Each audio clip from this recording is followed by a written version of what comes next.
ఒక స్కూల్కి వెళితే అదే స్కూల్లో చదువుకున్న కొంతమంది ఐఏఎస్ ఆఫీసర్లు అవుతారు. అదే స్కూల్లో చదువుకున్న కొంతమంది వ్యక్తులు ఎందుకు పనికి రాకుండా రోడ్ల మీద తిరుగుతూ ఉంటారు. ఒకే టీచర్ బోధించాడు, కానీ కొంతమంది ఏమో గొప్పోళ్ళు అయ్యారు, కొంతమంది రోడ్ల మీద తిరిగారు. కారణం ఏంటో తెలుసా? తన మనసులో స్వీకరించుకున్న విధానం, తన మనసులో తీసుకున్నటువంటి ప్రాక్టీస్, తన హృదయంలో ఆలోచనలు వచ్చినాయి. నేనేమైనా 600 అయినా ఒక మంచి ఐఏఎస్ ఆఫీసర్ అవ్వాలి.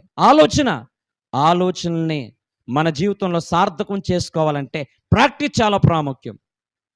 మన జీవితాల్లో ఉన్నతమైన స్థాయిలో ఉండాలనే ఆలోచన నీకుంది, మంచి ప్రార్థన పడేవాళ్ళని ఆలోచన నీకుంది, మంచి భక్తి పడేవాళ్ళని ఆలోచన నీకుంది, మంచి వాక్యంలో చాతుర్యం సంపాదించాలనేటువంటి ఆలోచన నీకుంది, మంచి ప్రార్థన భక్తి జీవితాన్ని కలిగి ఉండాలని ఆలోచన నీకుంది.